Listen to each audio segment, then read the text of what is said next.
ষাটের কোঠায় বিয়ে করেছেন দিলীপ ঘোষ। একেবারে সাদামাটা ভাবে ধর্মীয় আচার মেনে বিয়ে হয়েছে রাজ্য বিজেপির প্রাক্তন সভাপতির। তবে বৃহস্পতিবার দুপুরে বিয়ের ছবি প্রকাশ্যে এলো। এবার তৃণমূল সাংসদ মহুয়া মৈত্রর 51 জীবনের দ্বিতীয় অধ্যায় শুরু করলেন তিনি। স্বামী পিনাকি মিশ্রের সঙ্গে বয়সের ফারাক প্রায় 14 বছরের। তবে কৃষ্ণনগরের সাংসদ।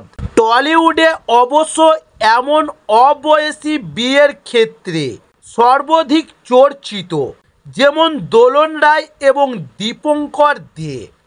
দীর্ঘ কয়েক বছর একত্রাবাসের পর 2020 সালে বিয়ে করেন তারা।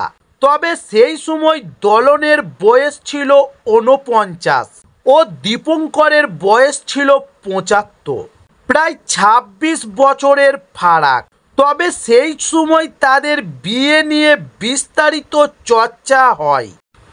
এরপর সদ্য দিলীপ ঘোষ থেকে মহুয়া যখনই কেউ জীবনসঙ্গী পেয়েছেন তাতেই প্রতিক্রিয়া জানাতে চাওয়া হয়েছে। তবে তাতেই খানিক বিরক্ত দোলনের স্পষ্ট কথা, এমন কোনো যুগান্তকারী কাজ তো করিনি আমি, সবাই আমাকে কেন প্রশ্ন করে। তাই বয়সে বিয়ে নিয়ে খুব বেশি মাতামাতি করতে নারাজ দোলন। তার কথাই, বেশি বয়সে বিয়ে করা, এই বিয়েকে এত প্রাধান্য দেওয়ার দরকার নেই।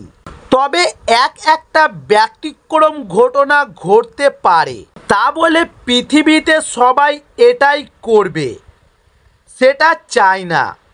বেশি বয়সের বিয়ের ব্যাপারটা নিয়ে আলোচনা যেমন দরকার নেই, মাথা তুলে নাচানাচিরও দরকার নেই।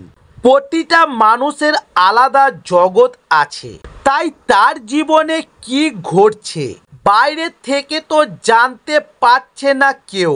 তাই সেই নিয়ে যেমন বাহুল্যের প্রয়োজন নেই, তেমনি এটাকেও নিয়ম করে দেওয়ার দরকার নেই। তবে দোলন বিশ্বাস করেন, বিয়ে দুটো মানুষের মধ্যে নয়, সেটা হয় দুটো পরিবারের মধ্যে। জীবন সঙ্গীহীন জীবন কাটাতে নারাজ অভিনেত্রী। তাই মহুয়ার পক্ষ নিয়ে দোলন রায় বলেছেন, কোনো সঙ্গী ছাড়া জীবন কাটবে না। কি এমন বয়স হয়েছে, 51 বছর সবে তো বয়স। এই বয়সে দ্বিতীয় বা তৃতীয় বিয়ে করে মানুষ সুখে আসেন।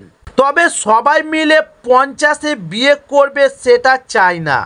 যদিও বিয়ের ক্ষেত্রে দুটো মানুষের মধ্যকার বন্ধুত্বটাই প্রাধান্য দিতে চান অভিনেত্রী। তবে অভিনেত্রীর কথায় আসলে শারীরিক আকর্ষণ গৌণ, এটা পরে আসে। বন্ধুত্বটাই তো সম্পর্কের ভিত।